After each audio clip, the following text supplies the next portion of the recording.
En este episodio tenemos al licenciado Joel Pizá Batiz, director de la Autoridad de Puertos, quien nos brinda una mirada completa sobre el estado y desarrollo de los puertos de la Bahía de San Juan y los avances en su modernización. Conversamos sobre la gestión del tráfico de cruceros, la alianza con Global Ports Holding y los retos logísticos que representa el Panamericano. Quedé asombrado con los planes y el futuro prometedor que se está dejando encaminado. Este episodio es traído por Céntrico. Expande tu negocio en Céntrico, el centro comercial más influyente de la región sur. Con una ubicación estratégica en Guayama y un alcance comprobado, nuestros espacios comerciales te conectan con una clientela diversa y leal. Únete a una comunidad de marcas que están creciendo con nosotros. Contáctanos para más detalles sobre nuestras oportunidades de leasing. info@centricopr.com 787-864-8010 787-864-8010 Céntrico.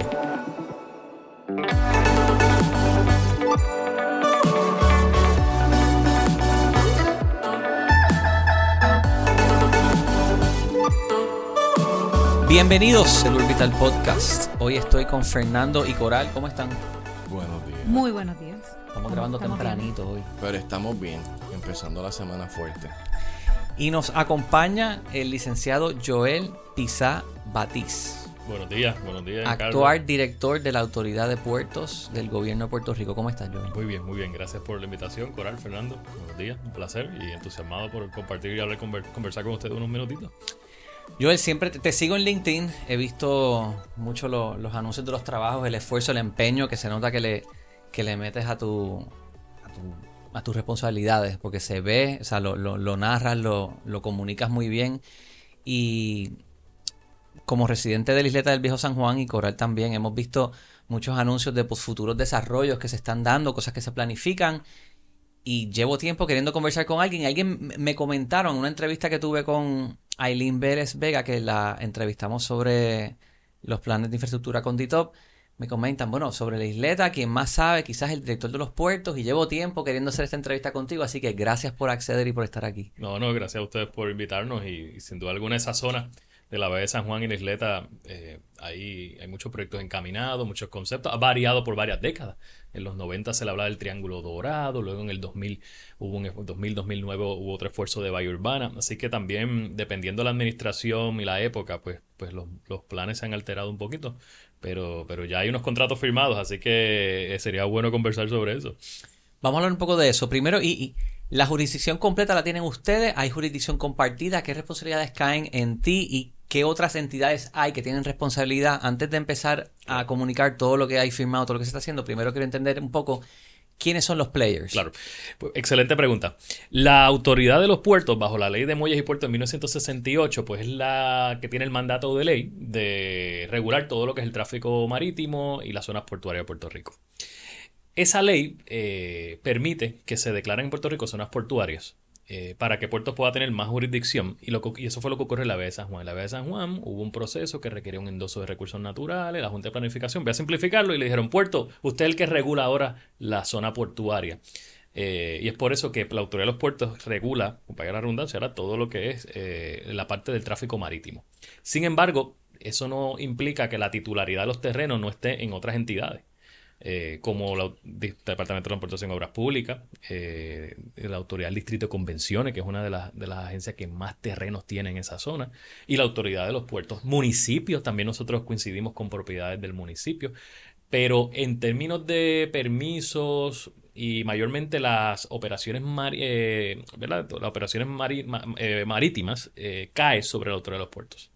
Ok, entiendo. Es un poco esquizofrénico, yo le digo al equipo, pero convergen sin duda alguna. Varias entidades en términos de titularidad, pero quien regula todo el tráfico marítimo en la Bahía de San Juan es la Autoridad de los Puertos. Ok.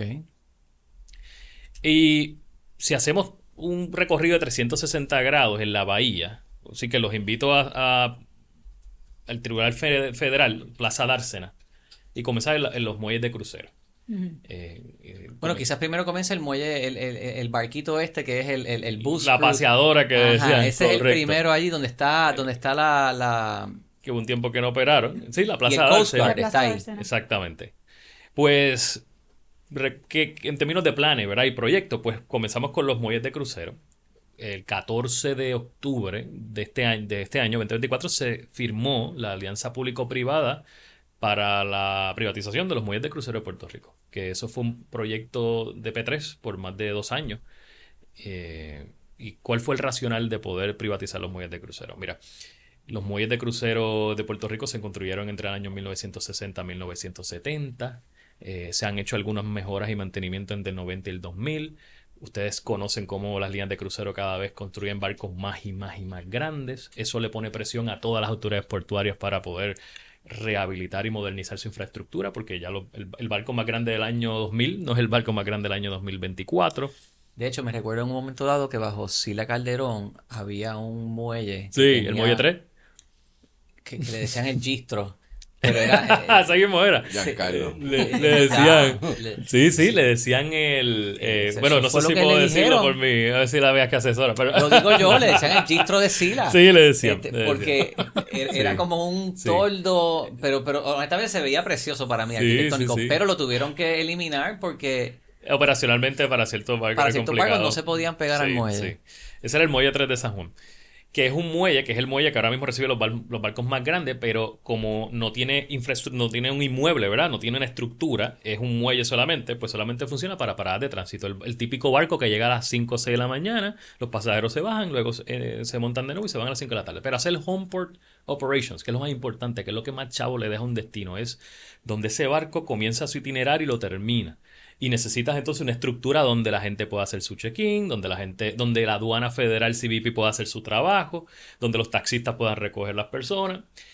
La conectividad con el aeropuerto importante, ¿verdad? Donde hay homeport implica más acceso aéreos. Por eso es que... Claro, cuando hay homeport, por ejemplo, las personas añaden 1 o 2 días de estadía Antes o después. o o después ambas. y consumen, Sí. están más tiempo en Puerto Rico. Definitivamente hay mucho más negocio siendo homeport. Así mismo. Y compran más combustible.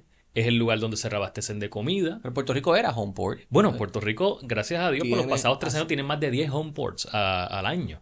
Y Puerto Rico es la zona en todo el Caribe, el destino con más homeports. No hay lugar en el Caribe que tenga más homeports. ¿Y que cuál es Puerto la Rico. limitación que hay con esto de los homeports? Porque están mencionando que este muelle 3 no tiene unas capacidades para hacer homeport. Pues Puerto Rico, que es la tragedia de las corporaciones públicas, que yo siempre lo digo en cada foro que tengo, ¿verdad? De lo que sucedió con energía eléctrica, con esto el alcantarillado, pues nosotros nos olvidamos de la infraestructura portuaria. Se construyeron esos muelles. Pensamos que sin mantenimiento adecuado iban a estar allí. No se identificaron otras áreas para construir más terminales de crucero.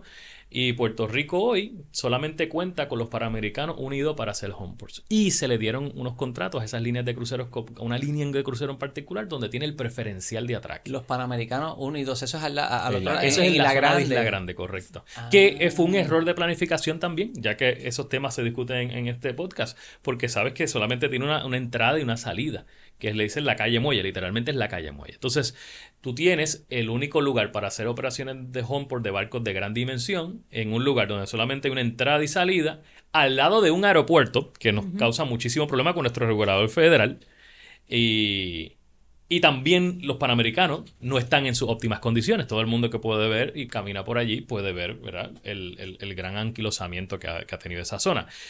Y es por eso que... De hecho, cuando han habido recientes abordajes se forma un tapón. terrible, para nosotros es un dolor de No cabeza. está bien configurado eso. No, es un error de planificación. De hecho, cuando yo visito algunas conferencias de la Agencia Federal de Aviación, utilizan esa zona como un ejemplo de cómo no desarrollar un aeropuerto. Porque el único lugar, mira, de qué los bien. pocos lugares que tiene un terminal de crucero tan cerca a una zona operacional de una pista de aterrizaje es Puerto Rico. De hecho, hay una cementera en la zona de Isla Grande, en un aeropuerto. Pero eso es una lección para nuestras generaciones de planificación. Usted tiene un aeropuerto, se desarrolla como un aeropuerto. Nosotros queríamos, comenzó Puerto Rico a desarrollar un híbrido de muelle, pero aeropuerto, y comienzas a fallar y a violar muchas reglas federales.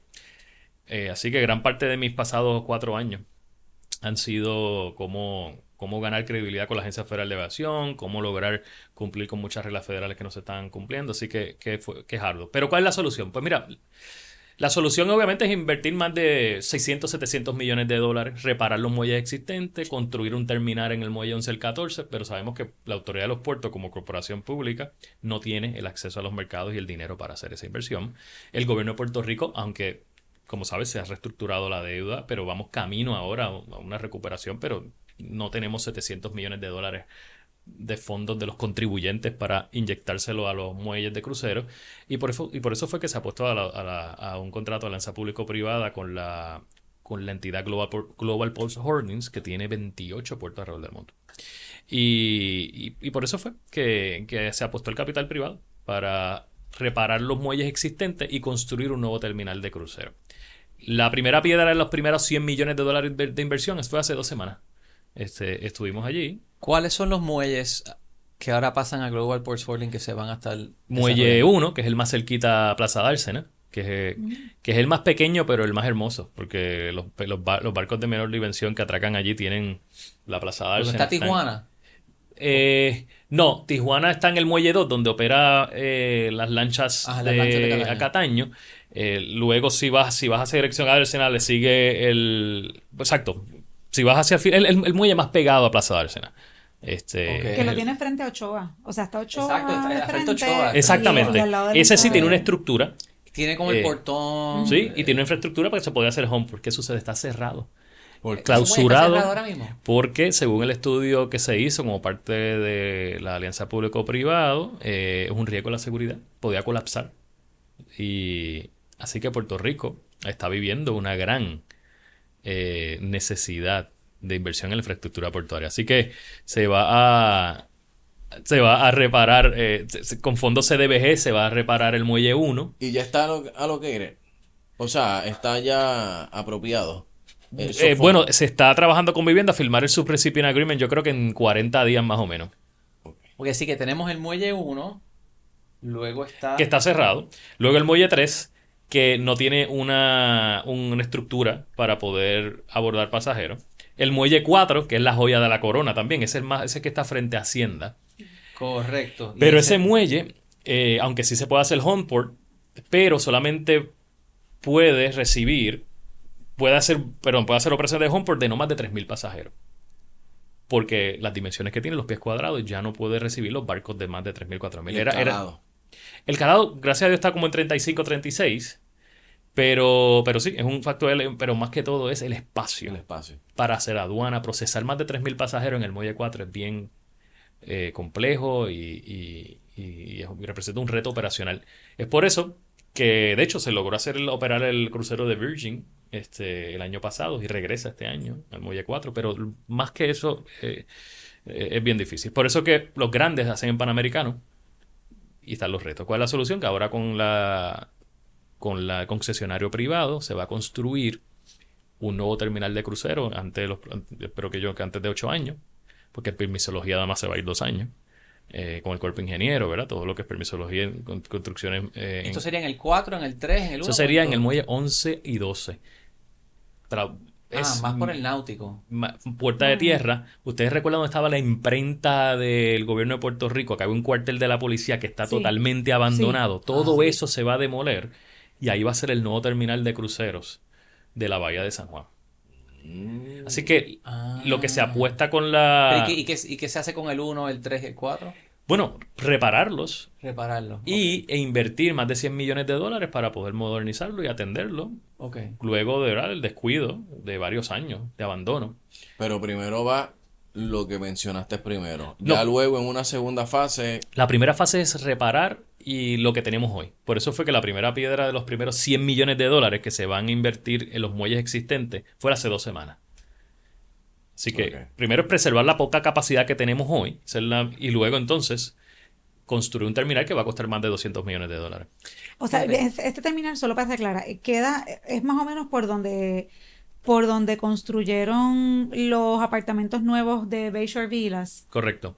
Por esa zona. Correcto, por Entre esa zona. eso y el residencial Puerta de Tierra. Sí, se va a demoler el antiguo... Claro, que es la estructura existente. Sí, hay una pirámide allí, bien hermosa, que está protegida en términos de preservación histórica. Sí. pero ahí va a ser el nuevo terminal. Claro, es un proyecto, ¿verdad?, costoso. Hay que el estado estructural de esos muelles está tan y tan afectado, por decirlo de esa manera, que va a requerir más de $200 millones y la parte de diseño y permisología se va a demorar. Todo lo que es muelles, por ejemplo, a estos $100 millones, la alianza público-privada se cerró el cierre comercial de esta alianza público-privada fue en agosto 2023. Nos tardamos un año en cerrar financieramente porque Puertos y el gobierno de Puerto Rico había colateralizado los muelles como a cambio de una deuda. Y como hicieron con muchos edificios, ¿no? Y entonces, ¿cómo tú le vas a transferir unos muelles a un operador que unos acreedores todavía lo tienen como colaterales? Y gran parte del esfuerzo que hizo el gobierno de Puerto Rico, y ahí el gobernador fue instrumental, AFAF, Omar Marrero, para poder renegociar con esos acreedores. Y se fue público que se utilizaron fondos de la transacción de la P3 de Metropista para poder hacer un acuerdo transaccional con esos acreedores, pagarle a esos acreedores, ya se libra de gravámenes esos terrenos y esos muelles, y ahora sí le puedes concesionar al operador. Los aeropuertos del gobierno de Puerto Rico nunca los colateralizó porque el gobierno federal no lo hizo, pero si no lo hubiesen hipotecado también. Esa es la tragedia de Puerto Rico. Correcto. Así está Minillas, por ejemplo. Yo me recuerdo, yo tenía oficina allí cuando decía yo, y alquilan Minillas completo, tienen alquileres a largo plazo, y de ahí cogen y emiten una deuda contra todo ese edificio y todos los alquileres, y queda colateralizado. ¿Y qué se hace con ese dinero? Sí.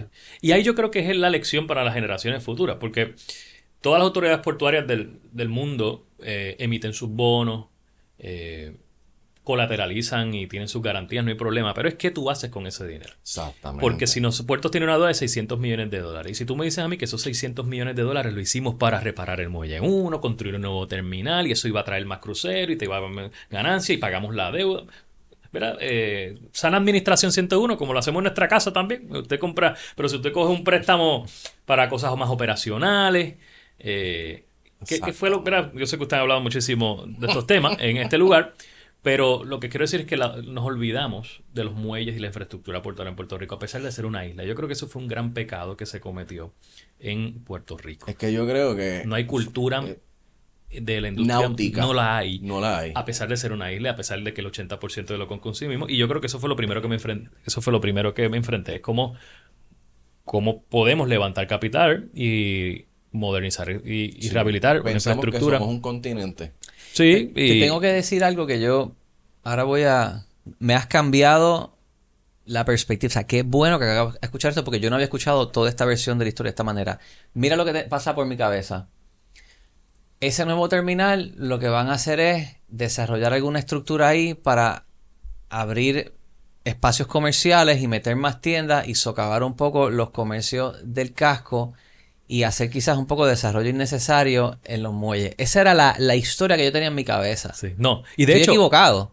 Pues mira, este contrato de alianza que tiene esta compañía en Puerto Rico es el más estricto en sus 28 otras jurisdicciones a nivel global, porque he estado en decenas de reuniones con ellos, y el contrato de nosotros prohíbe expresamente eso mismo, el desplazamiento de el comercio local, y prohíbe los famosos corralitos.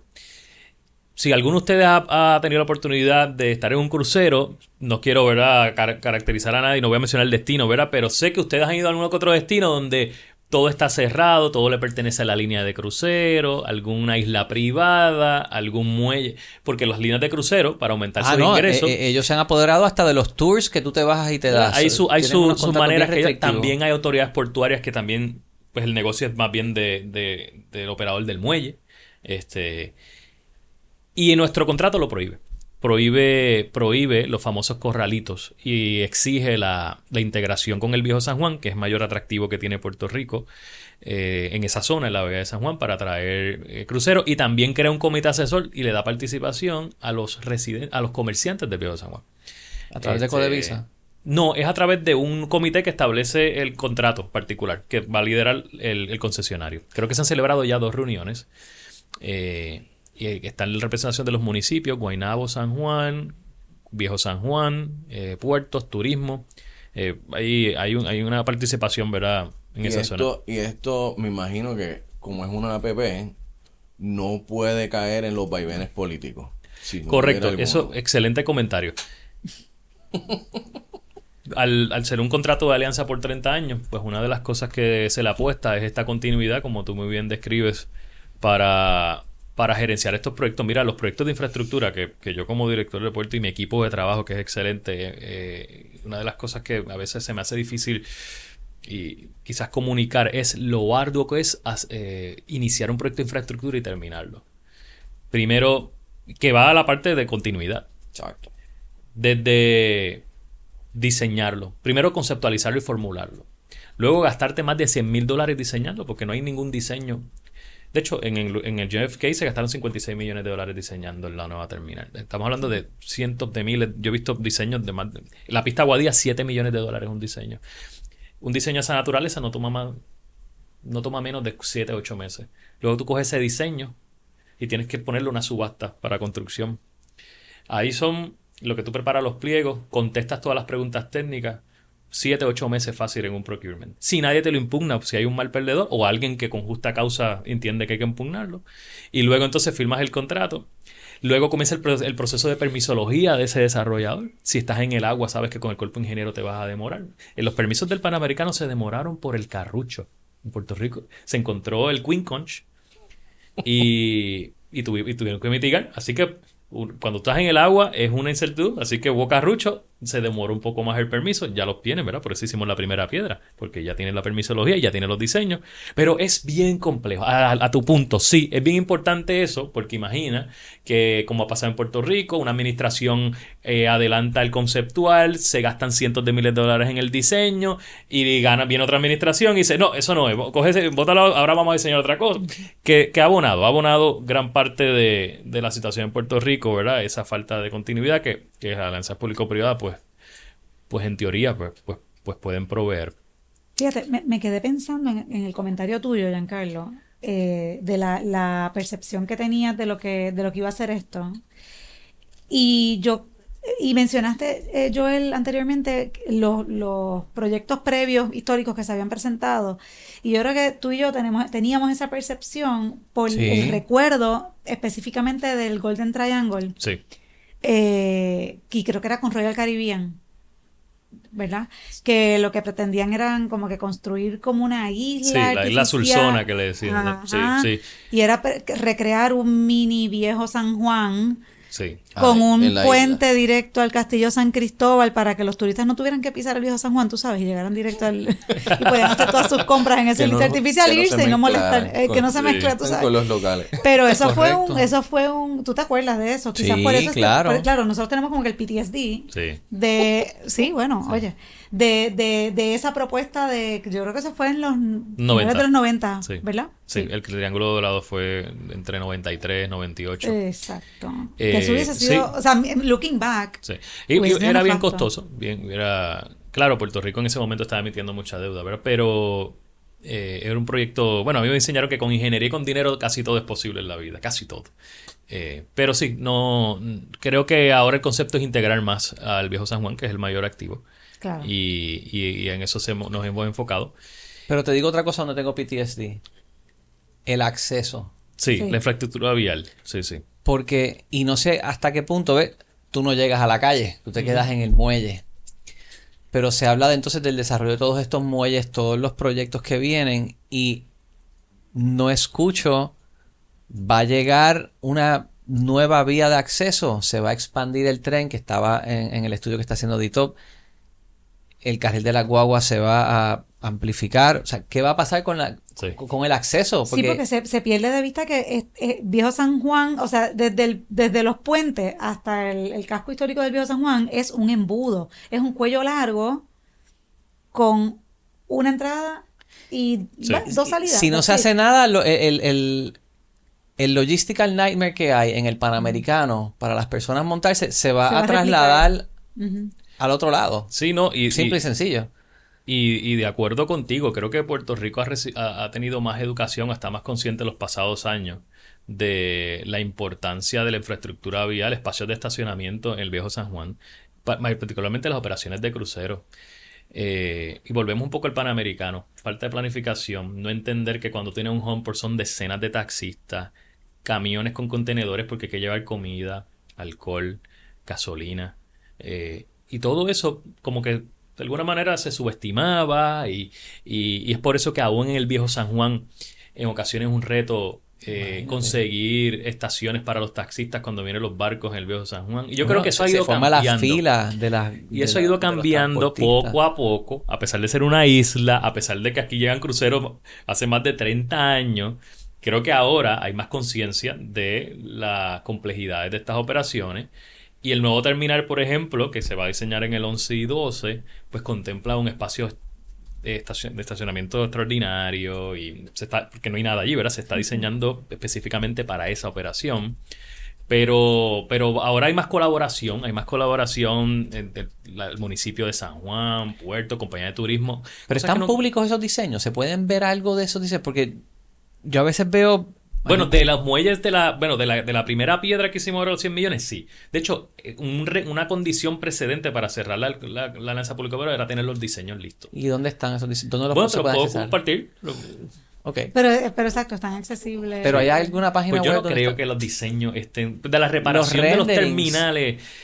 No, bueno, la página web de alianza público-privada creo que hay unos renderings del anuncio que se hizo. Sí. Y esta compañía a la cual se le otorgó el concesionario está utilizando deuda para hacer esos trabajos. Y ellos van a emitir su deuda. Y entonces van a repagar a base de todo del ingreso y el revenue, ¿verdad?, que va a dejar la operación. Otra área que nos hemos enfocado muchísimo en la bahía de San Juan. Estos son mis proyectos. Bueno, todos son proyectos, son importantes. Son como los hijos, ¿verdad? Pero hay unos que en particular que me hacen reflexionar de cómo fue que nos tardamos tanto en promover más desarrollo económico, y tiene que ver con el dique seco de la bahía de San Juan. La bahía de San Juan tiene un dry dock, tiene un dique seco que fue construido por la Marina, porque recordarán que Isla Grande era una base naval, era una base militar. Correcto. Ese fue uno de los desarrollos exitosos de Puerto Rico, de transicionar de una antigua base a un reuso. ¿El aeropuerto de Isla Grande también pertenece a Puerto? Sí, correcto. Okay. Ese es el aeropuerto que más ingresos nos deja, pero eso lo hablamos después. Hablamos ahora de eso, pero continúa. Y el dique seco, pues que utilizaba la Marina de los Estados Unidos para reparar sus embarcaciones, pues llevaba abandonado en puerto más de 25 años. Abandonado, cogiendo huracanes, tormentas. Pero eso es lo que está al sur de la pista. Sí, veo que tienes un... O sea, entre la pista y distrito. Sí, es esta zona que está aquí. Ya lo veo. Entonces, hay una gran... ya lo veo. Ok. Eso está en nuestra bahía de San Juan. Esto está entonces, sí, o sea, acá está la pista de aterrizaje. Al sureste tienes todo lo que es distrito y pues al sur de distrito. Míralo aquí. Sí. Eso era donde estaba el antiguo, detrás de lo que era Barca, que cuando uno va por el natatorio, claro. Que hay un tanque de gas enorme. Esa es la zona. Pues el muelle 15 y 16. Y esto sí lo voy a decir con mucho entusiasmo y alegría. Yo creo y le apostamos que esta zona, muelle 15 y 16, va a ser un motor económico los próximos 5 años. Y voy a explicar por qué. Es una tragedia que ese dique seco estaba abandonado tantos años. Infraestructura militar, cuando hay una escasez de diques secos en todo el mundo hoy. Dios mío. ¿Qué es un dique seco? Volviendo a... Bueno, dique seco es una estructura, un dry dock, una estructura donde tiene unas compuertas. Ahí se hace como un tipo de dent o algún tipo de... Estoy simplificando, ¿verdad? Como zanja en una zona portuaria. El barco entra, se cierra la compuerta, a través de un sistema de bombas se vacía esa zona. Es un dry dock. O un dique de carena. Los que son expertos, pues los dry docks tienen sus clasificaciones. Si alguien no está escuchando que es experto en esto, dice, es un dique de carena. Es un dique de carena. No me pregunten bien el tipo de dique. Y ahí se pueden hacer reparaciones de gran envergadura. Es justo esta exactamente. Cosa larga. Claro, y cuando si ves, exacto, ahí está Barca. Exacto. Y... Lo que pasa es que no se ve porque tienes el edificio al frente. Pues ahora... Mira. ¿Y ese edificio de Abarca es del gobierno? ¿O es privado? No, es privado. Y Puerto te voy a dar una primicia, Puerto está por comprarlo. Puerto está por comprarlo y ya estamos terminando la negociación con los abogados, firmar las escrituras públicas. Pero era una sucesión, que fue compleja la compra. Nos hemos demorado 8 meses porque eran múltiples hijos, etcétera, etcétera. No puedo entrar en muchas, pero usted sabe lo que pasa. Cuando hay muchos hermanos... ¿Cuál era la sucesión? ¿Dónde era la sucesión? Pues o sea, creo que el apellido era Garfer. No, pero ¿cuál era la... O sea, ¿de qué el era edificio, titular? De la Abarca. El edificio de Abarca. El edificio de Abarca, que Puertos está ultimando los detalles para poder adquirirlo y comprarlo. A la sucesión de los dueños, porque era privado. Pues en el 2021 logramos sacar un proceso competitivo para buscar un operador del dique seco, porque hay una necesidad extraordinaria. Estamos hablando... Mira, las lanchas de Vieques y Culebra. ¿Recuerdas ATM? Que había que estar enviando... Pues Puerto Rico tiene 2 dry dock. Tiene ese en la bahía de San Juan y tiene otro en Ceiba. Luego hablamos de ese. Los dos son militares, gracias a los militares. Y es algo que yo creo que ya por lo menos el de la bahía de San Juan ya está concesionado, pero esto tiene la capacidad de generar miles de empleos. Pero el de la bahía de San Juan sacamos un RFP. Ya me estás hablando mi lenguaje. Ya me gusta, porque es desarrollo económico, creación de empleo, creación con de activos riqueza. que están ahí, que otras jurisdicciones matarían por tenerlo, porque construir un dique seco from scratch costaría cientos de millones de dólares hoy. Nosotros lo tenemos allí, pero lo dejamos perder. Mira, y no le encontramos el valor. Me voy a tirar aunque me regañen, pero el gobernador o gobernadora que venga, por favor, déjeme al licenciado Joel Pisa como director de puertos. ¿Está bien? No hay cuerpo que aguante tanto. Sacamos el RFP. Sacamos el RFP, lo concesionamos a un operador, que múltiples inversionistas que también tienen, operan marinas, varaderos y un poco de dry dock flotantes en la Florida y Europa. La Junta de Supervisión Fiscal aprobó el contrato. Ya han invertido 17 millones de dólares. Cuando quieran podemos ir. De hecho, yo tengo un recorrido con la prensa, creo que el mes que viene. Lograron levantar capital porque como la capacidad de recuperar la inversión es tan y tan alta, han logrado levantar, además de los 25 millones de dólares más. Ya hay un dique seco flotante, ya están reparando embarcaciones. Ya en verano del año que viene la idea es utilizar ya el dique seco. Mira, la gente dice, ay, ¿por qué se han tardado tanto? El sistema eléctrico de 20 años había que hacerlo nuevo, el sistema eléctrico. Las bombas, yo he visto fotos. El cuarto de máquinas son 8 pies, lleno de lodo. Imagínate, huracanes. Claro, eso era una cosa eléctrico, buzos trabajando. Cuando se vació ese dique seco, ahí entonces tú comenzaste a identificar daños que era imposible identificar. Por eso se han gastado más de 17 millones de dólares. Ya están haciendo reparaciones. Pero eso debe haber pasado en Puerto Rico hace 20 años atrás. ¿Cuándo es que ¿Cuándo es que se abandona el dique seco? Por curiosidad, si sabes. Al finales del 90 y pico. Ok. Pero nunca se... Claro, hay que entender que ahora el mercado de megayates es más alto. Ahora se están vendiendo más las líneas de crucero también. No hay espacio en los... No lo hay. En los puertos Así aquí. Así que eso me siento bien orgulloso de ese contrato de operación. Oye, hay otra área noticia al lado de Bahía Urbana, otro proyectito que nos sentimos bien contentos es la marina aunque decimos de megayates, pero es la marina que... ¿Dónde está la estrella? ¿Dónde está el... Frente, muelle 9 y 10. Esos muelles estaban allí. Está el Ferris wheel. Exactamente. Al frente, esos muelles le pertenecen a la autoridad de los puertos. Habían unas operaciones... Bueno, era lo que le dicen los famosos goleteros que llevan carga a Islas Vírgenes, que es bien importante.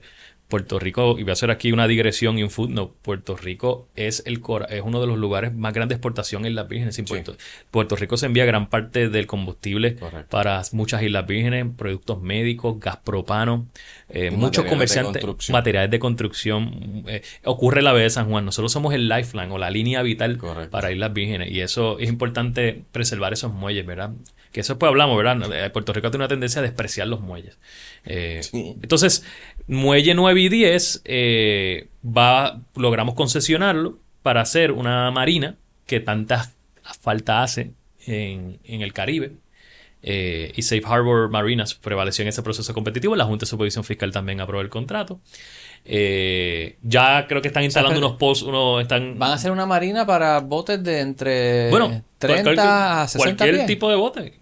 Y volvemos. Una marina. Está el Náutico y San Juan Bay. Ahora viene una más. Exactamente. Que estaba totalmente eso allí, ¿verdad? De alguna manera perdido. Pues ahora lograr que estas embarcaciones compren más combustible, se quedan más tiempo, van al viejo San Juan, comen en los restaurantes, hacen su shopping, la comida que hay que venderle, los tripulantes. Y eso es lo que queremos. ¿Y por qué hacerlo la empresa privada y no el gobierno? ¿Verdad? Porque mucha gente cree que el gobierno. Mira, nosotros no estamos en el mercado de operar marina. Cuando tú concesionas a un operador que tiene un network, una red de clientes, es más fácil tú coger toda esa clientela y lo que el gobierno se demoraría años, porque el gobierno no está para estar buscando clientes de embarcaciones. Así que, y el capital que venga del privado. Ahí sí hay unos diseños bien bonitos que Safe Harbor va a estar invirtiendo, que ellos ya operan ya en Fajardo. ¿Tú sabes dónde más hace falta una marina? En Roosevelt Roads. Hablamos ya mismo de eso. En Roosevelt Roads. Ya Iba a decir en Culebra. Bueno, se ha hablado mucho. Pero ustedes tienen algo... ¿El terminal del ferry pertenece a Puerto de...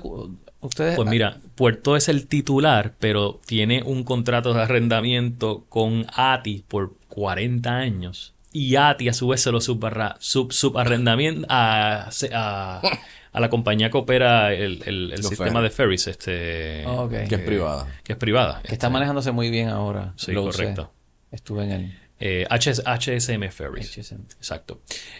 Así que, hablando de la bahía de San Juan, de la isleta, ya hemos hablado un poco, hemos recorrido... Se encamina una transformación completa a largo plazo. Miles de empleos. Nuevos terminales de cruceros. Está encaminada. Wow. A través de alianza público-privada y terminales de cruceros.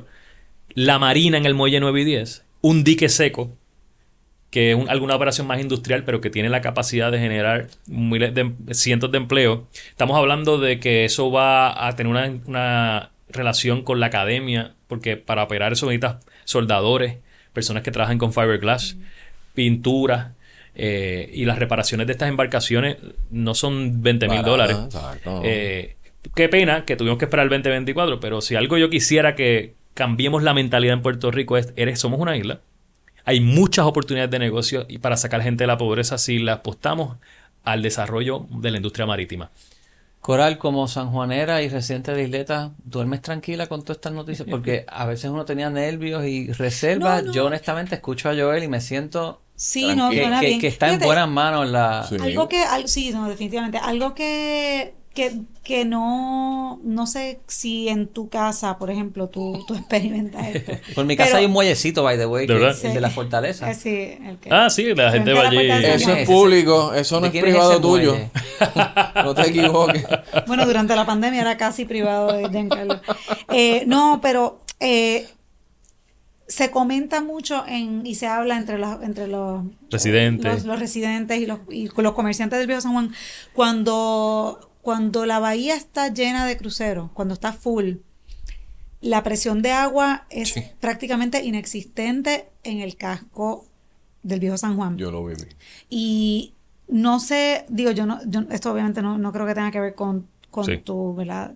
Pero siento que hablaban de la infraestructura y de obviamente pues la preocupación del acceso, también etcétera. Pues ese issue también es serio. Entonces, claro, más puertos, más cruceros, más embarcaciones, más es la demanda de todas estas embarcaciones por agua y por otras cosas. Y eso sí se ha convertido en un asunto serio para el casco histórico y que pues lo veo como que pues empeorando. Sí, no. Y eso hay que ver cómo se podría quizás trabajar ese reto, pero tenerlo bien presente porque ya es un problema, cada vez es peor y pienso que entonces se va a empeorar. Porque es lo lógico. No, de acuerdo contigo. Y cuando se construya el nuevo terminal, el muelle 11 y 12, gran parte porque lo estamos viendo en Puerto Nuevo, que podemos hablar de eso ya mismo, hay que lanzar tubería nueva y el costo va a aumentar por eso mismo. Las tuberías en el Viejo San Juan ya son un poquito antiguas. Allí funciona por gravedad y a veces no tenemos la presión adecuada.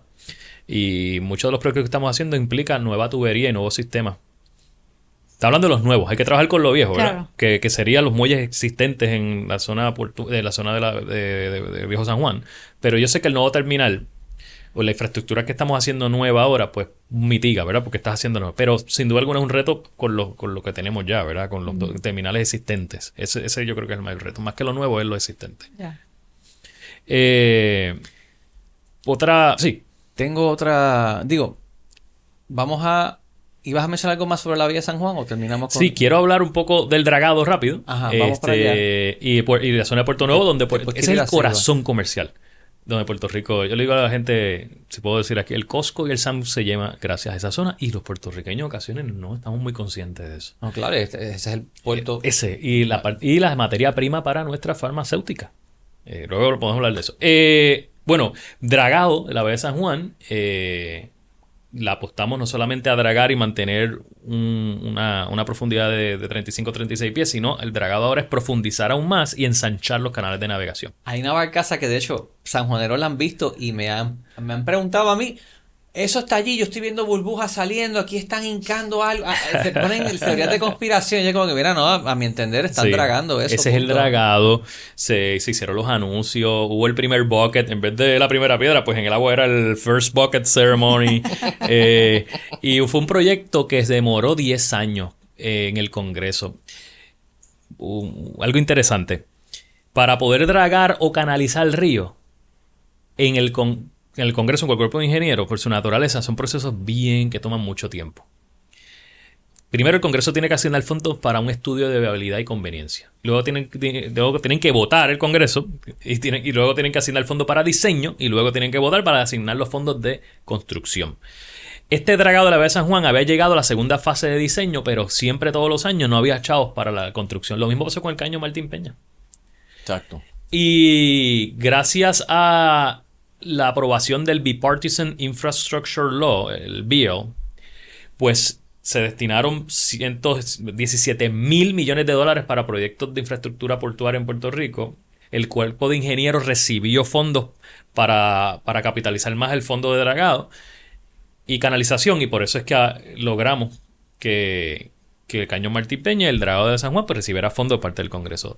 Claro, no 100% federal, el dragado de la Bahía de San Juan es 75-25, 25% de los estados, el estado, la jurisdicción, y 75% del gobierno federal. Pero va a ayudar a que los cruceros atraquen más rápido. Ahora mismo cuando hacen las maniobras de atraque se demoran 2 o 3 minutos. Tú dices, eso es poco, pero si tú coges crucero por crucero 3 minutos y lo multiplicas por 10 años, hasta puedes cuantificar cuánto CO2 se emite al ambiente por esos 3 minutos adicionales por 10 años. El asunto del gas natural, que hay que hablarlo, es el elefante en el salón, pero hay que ser honesto. Va a ayudar a poder traer embarcaciones más grandes para poder gasificar las unidades 5 y 6 de la Central San Juan. Como director de puerto, a mí me interesa ese proyecto más un asunto más de safety. Salió en la prensa el asunto de Coast Guard, New Fortress. Mira, en Puerto Rico lo que está ocurriendo ahora es que tú tienes 2 barcos, ¿verdad?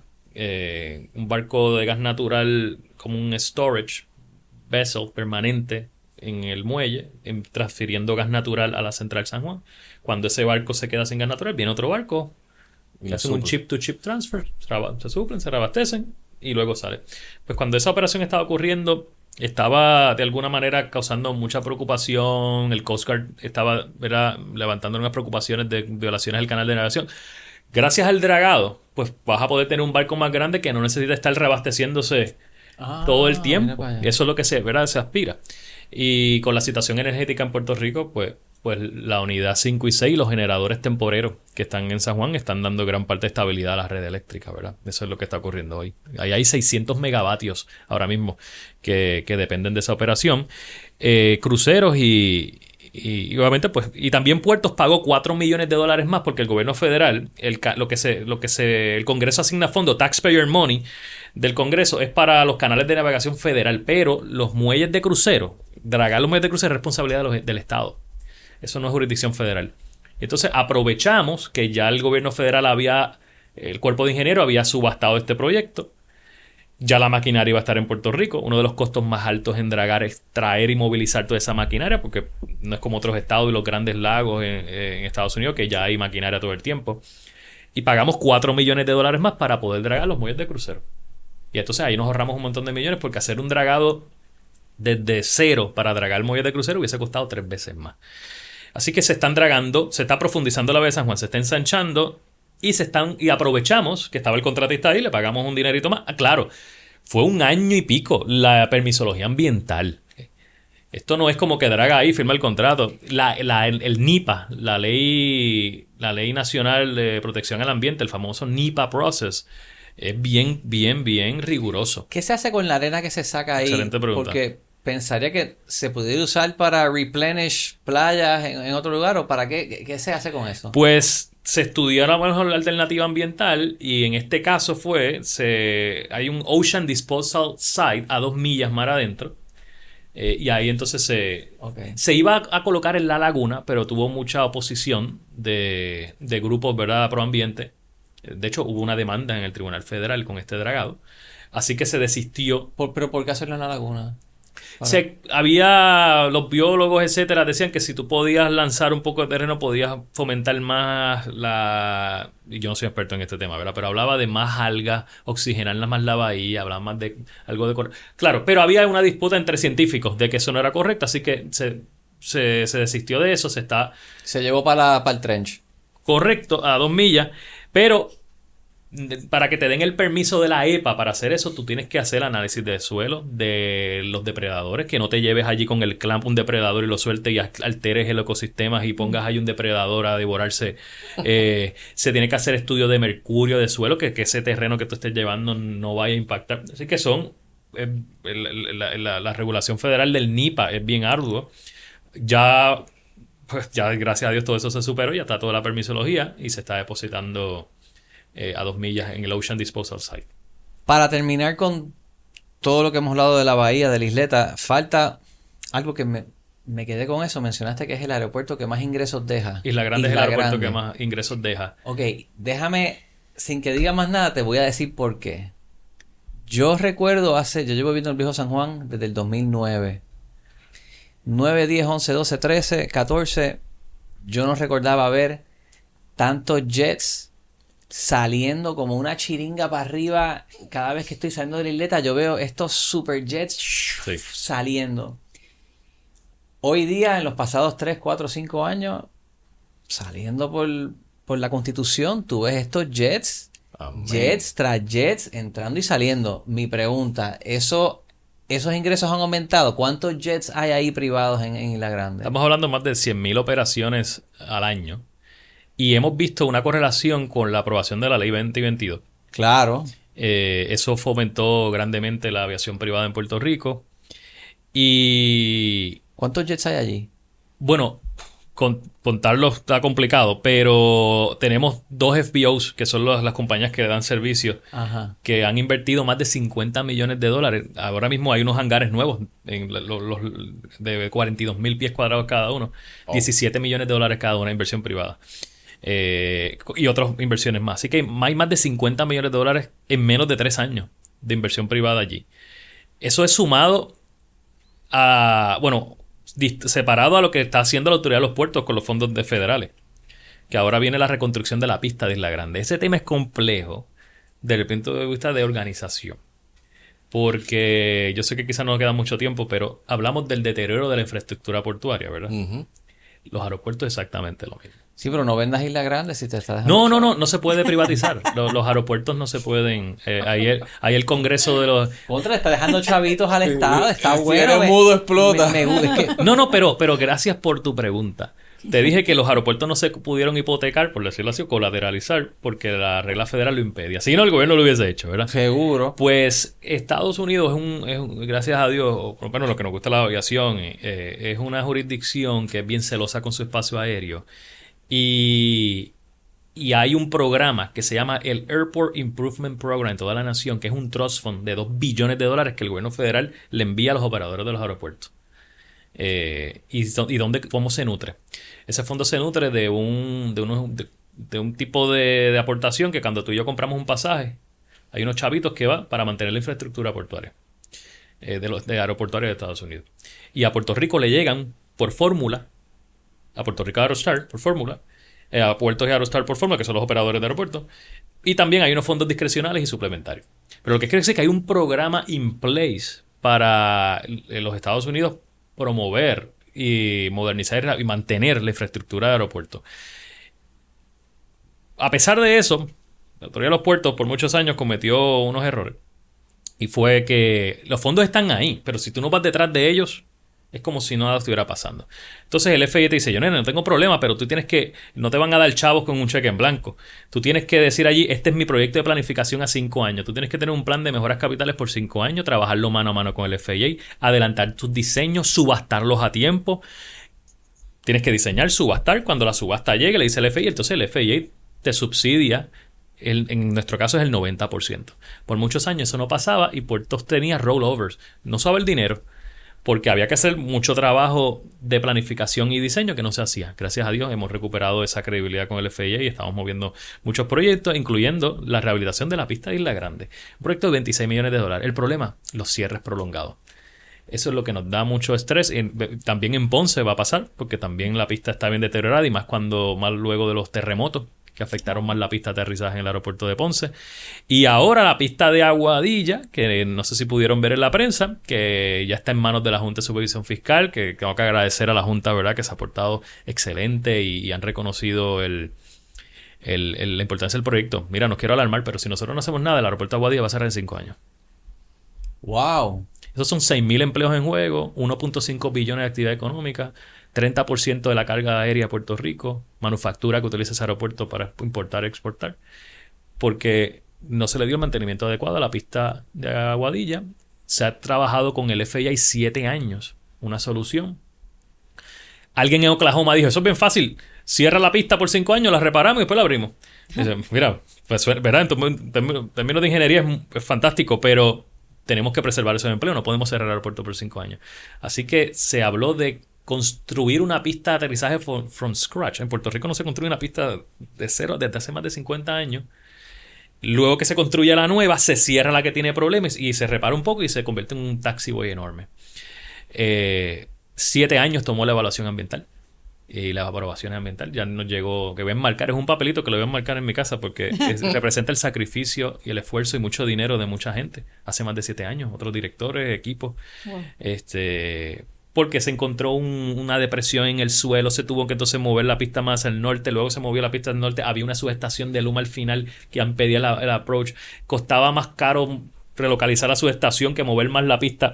Entonces como estaba moviendo, es un esfuerzo extraordinario de estos proyectos de gran envergadura. Entonces mover la pista significa que pues estás impactando terreno que no fue parte de la solicitud inicial NIPA, así que tienes que hacer un suplementario para incluir el terreno que ahora vas a impactar, que no fue considerado en la aplicación original, porque así que fueron 7 años y ya está el contrato. Así que si la Junta lo aprueba, firmamos el contrato antes que se acabe el año y un proyecto de $265 millones. Fíjate, hay algo que se repite, o sea, hablando de los puertos, desde el Muelle 1 hasta el Dry Dock en Miramar, Isla Grande la pista, Aguadilla la pista, y es... No se le da mantenimiento. Ah, esa es la especialidad aquí. Sí, Puerto Rico. Pero es como, o sea... Aquí anunciamos el corte de cinta, bombos y platillos, y después nunca hacen el mantenimiento. Sí. Y estoy seguro que Eileen habló de cómo por primera vez en muchos años hay un presupuesto. Correcto. De mantenimiento. Eileen era una estrella hablando del mantenimiento. Porque es impresionante. La gente se sorprende cuando digo, en Puerto Rico el presupuesto de mantenimiento de las carreteras. Esto es un mal tema, eso era... Pero sí, totalmente de acuerdo contigo. ¿Y qué provoca? Provoca que ahora tengamos una presión de que tengo que construir, porque si no, la Puerto de Aguadilla está en riesgo, Ponce, Isla Grande. Y eso es otra lección, ¿verdad? Yo siempre trato de, cuando hablo con amistades, etcétera, ¿qué lecciones yo he aprendido? Mira, el peligro de la deuda pública en exceso. Parece que es como yo siempre se lo digo a estudiantes cuando visitan, eso parece un elemento abstracto así, deuda pública. La deuda pública tiene unas repercusiones a nosotros de carne y hueso.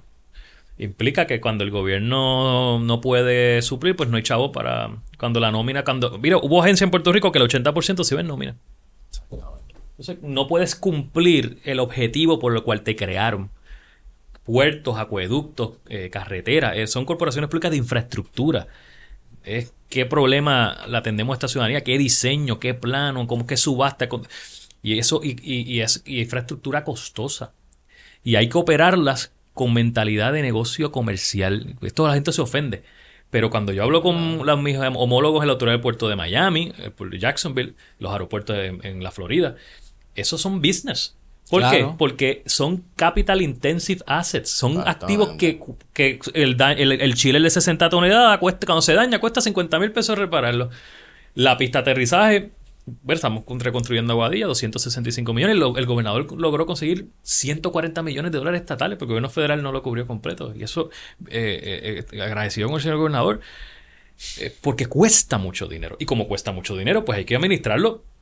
Porque las líneas aéreas esperan un servicio adecuado del operador, los pasajeros quieren estar en unas instalaciones adecuadas, el gobierno federal cuando te da los chavos quiere ver ese proyecto iniciado y terminado.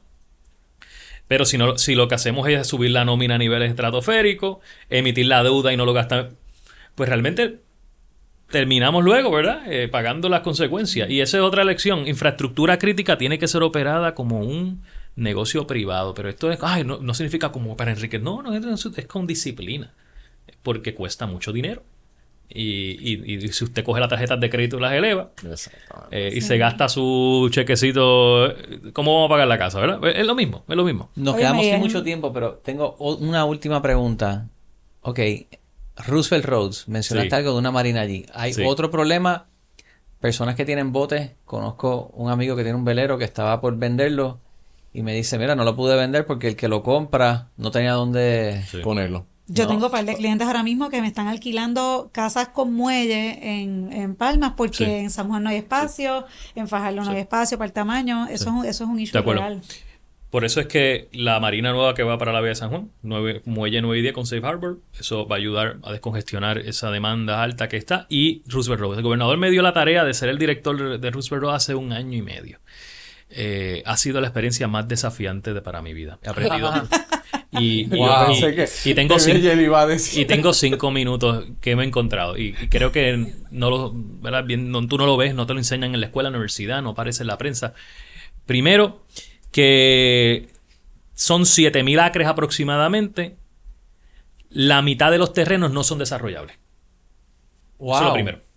3,300 acres son destinados para conservación a las reservas naturales que se le dieron a DRNA, al Departamento de Recursos Naturales, a título gratuito. Así que realmente hay que desarrollar 3,000. El aeropuerto se lo dieron a todos los puertos a título gratuito.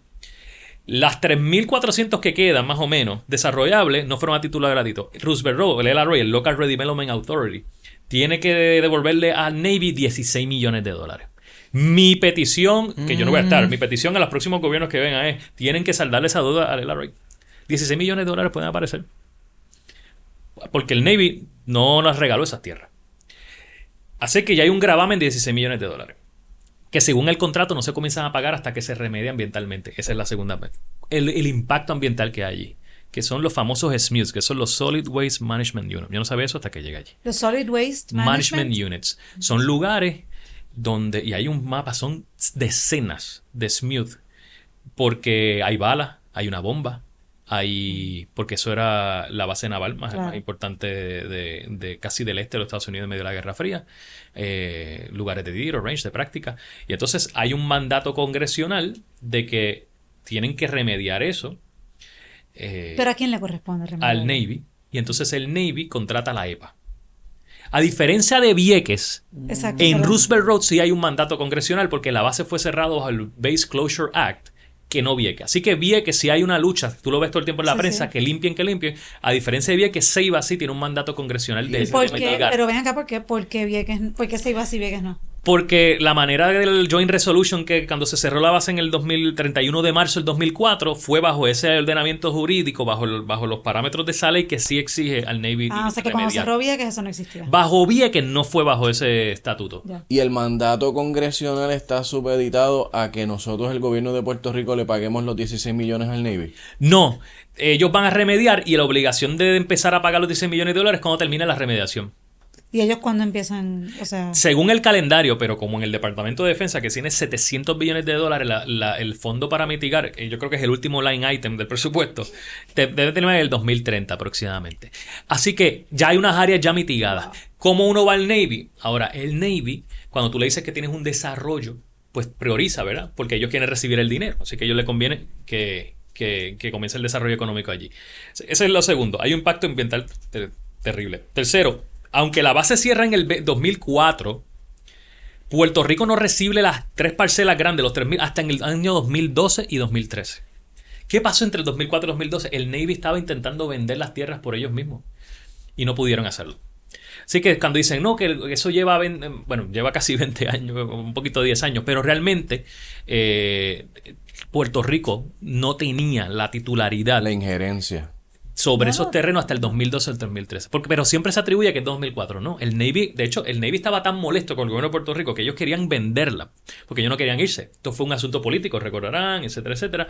Y el Navy tenía un gran coraje, una gran molestia natural. Entonces, ellos querían venderla, trataron de venderla, esos terrenos por sí solos, a empresas privadas, etcétera, no pudieron, y luego se la terminaron transfiriendo al gobierno de Puerto Rico. Zapatero a su zapato. 2012-2013, pues Puerto Rico hereda eso, lleno de SMUD, esperando obviamente la remediación. Infraestructura crítica, importante, totalmente... Dome allí hay. Sistema de agua potable, sistema de agua sanitaria, subestaciones eléctricas que operan a un voltaje distinto al de Luma. Hay unos transformadores porque la base era totalmente independiente. Y en medio de la quiebra del gobierno de Puerto Rico, recibimos esto el 2011-2012, en medio del colapso financiero, 2014. Donde el gobierno de Puerto Rico no podía, que comenzó en 2014 el impago a ciertos bonistas, pero creo que ya en el 2006 ya estaba comenzando la recesión económica. Y eso fue el caldo de cultivo para, de alguna manera, se retrasara grandemente el desarrollo de esa base. ¿Dónde estamos hoy? Pues ahora hay más inversión privada, hay más, ¿verdad? El mercado está más ávido, la reestructuración de la deuda, hay más fondos federales. Así que yo, antes de irme el 31 de diciembre, son 3 proyectos que yo me he enfocado, ¿verdad? Uno es la construcción de 306 casas, y quiero cualificarlo, y yo no lo veo como mal, de lujo, que salió el reportaje del Nuevo Día, en la zona llamada Cape Heart, donde estaban las casas de los oficiales. Es un proyecto de $1.5 billones en 30 años. Comienza con 300 casas. Ya está ante la Junta de Supervisión Fiscal. Si la Junta aprueba el contrato, lo firmamos y el contrato y hacemos el anuncio final. ¿Por qué yo creo que es importante? Porque tú necesitas crear masa crítica lo más rápido posible allí. Tú necesitas gente que viva allí. Que la primera fase es alto poder adquisitivo. Sí. Pero para reactivar ese motor, tú necesitas allí que niños vivan para que un pediatra diga, vale la pena que yo abra mi oficina aquí. 300 personas viviendo para que entonces diga, vale la pena hacer un supermercado allí. Porque el desarrollo económico es a base, ¿verdad? Nadie va a invertir para no ganar nada. Digo, este tema, podemos aquí abrir otro episodio. Sí. Puedo venir a hablar de Roosevelt. El tema de la vivienda. Es que sí hay un problema en Puerto Rico, y es que la vivienda que se está haciendo es o ultralujo o interés social. Correcto. Y el gap del medio, por ejemplo, en Isabela, que tú tienes a HP, Lockheed, Honeywell, Pratt & Whitney, y muchos ingenieros están viviendo allí, que me escriben a mí a través de Wipital diciendo, Giancarlo, no tenemos dónde vivir. Hay gente que se está quedando hasta en Mayagüez. Wow. Y son personas que se están ganando entre 80 y 140 mil dólares al año. O sea, pueden comprar unas propiedades entre los 300 a 400 mil dólares, 500 mil quizá, y no encuentran. Entonces, se hace de interés social, se hace de 800 mil para arriba, pero ese middle es el reto más grande que hay que ver cómo se atiende, claro. Pero eso puede ser otro episodio. Pero al final del día, esos 3.300 acres, que ya es 10 años, hay que de alguna manera hay que empezar por algún lado. Le apostamos a eso, que está ante la Junta de Supervisión Fiscal. La Marina, que ya terminamos el procurement. La Junta de Supervisión Fiscal, el año que he estado allí, ha exigido procesos competitivos para todo. Y eso yo creo que está muy bien. RFPs. No, el LRA, el Local Redevelopment Authority, ahora no tiene autoridad de dar contratos directos. Porque ocurrieron muchas cosas en el pasado. Le daban contrato a alguien que no tiene la capacidad, y nosotros ahora estamos demandando a ciertos desarrolladores que no cumplieron. Hay mucha especulación. Así que piden procurement en cada etapa. La Marina fue bien contested, ¿verdad? Hubo mucha competencia, bien aguerrida la competencia. Ya prevaleció alguien. Ya estaremos sometiendo el contrato de Supervisión Fiscal pronto. Y un hotel y un campo de golf. Creo que es lo que viene por allí. Esos son los 3 proyectos que he estado enfocado. Claro, estamos trabajando con USDA, que es una subvención para el sistema de agua potable y sanitaria, pero no va a ser suficiente, porque con la experiencia de los proyectos de los aeropuertos y los muelles, la inflación está tan alta que el gobierno federal te da $25 millones, pero esas propuestas, cuando lleguen los contratistas, cuando terminan la subasta, Así que siempre va a haber una brecha que el gobierno va a tener que aportar. La segunda es esa. El gobierno va a tener, ¿verdad? Si puedo resumir todo, es buscar fondos del gobierno de Puerto Rico para poder pagarle al Navy esos $16 millones. Y en el CAPEX, en el presupuesto de mejoras capitales del gobierno central, Roosevelt Road tiene que ser una prioridad. Y lo último, que es el dique seco. Ajá. El dique seco. Si el de la bahía de San Juan, que es más pequeño, es la mitad, más pequeño, ya va por 17 millones y el grupo levantó 25 millones más. Yo estoy seguro que ese dique seco, lo mismo, bajo el sol, sereno, huracanes, tormenta, debe estar en $200 millones. Mira aquí lo estoy viendo. Y pudieras darle el cash flow que necesita al gobierno. Y hay líneas de cruceros, porque en mi rol de director de puerto, pues tengo que hablar mucho con las líneas de cruceros. Hay líneas de cruceros que me han dicho, si ustedes reparan eso, tienen el commitment, porque no hay dique seco. Joel, el hombre que reparó los 2 diques secos. Pero esa no me va a dar tiempo. Ahí sí no. Esa no va a ser. Pero quédate 4 años más. Pero ahí, licenciado. No, pero tengo una pregunta. Pero lo que quiero decir es que el LRA intentó por sí solo hacerlo pero ahí eso sí es un buen proyecto de alianza público-privado bajo la ley de P3. Ese sí es un buen proyecto bajo la... ¿Cómo tú llegas aquí? Yo era el asesor legal general de la Autoridad de los Puertos en el 2020. Me acuerdo. Bueno, era ayudante ejecutivo, luego fui como abogado de profesión, era el Chief Legal Counsel, subsecretario de la Junta de Directores, y cuando entonces ocurre toda la crisis política del 2019, era como pero tú ¿a quién le toca el tostón? Tú tenías 4 años de experiencia bajo la administración de Rosselló, y entonces subes a Puertos habiendo pasado por quizás navegado por todas esas aguas ya, o sea, no entraste simplemente sin experiencia. Sí, yo estaba allí como mi último, antes de ser director, mi último rol era el asesor legal de la corporación. Oye, Joel, y viene el asunto y ya. Te felicito. Gracias por las contribuciones que haces. De verdad que me voy convencido de que los puertos del Viejo San Juan están en buenas manos y el trabajo que has hecho es íntegro y con las mejores intenciones. Y luego hablamos de Puerto Nuevo, que se me quedó eso. ¿Algo más? No, estamos bien. Deseosa para el part 2 de este episodio. Llévatelo, Wilton.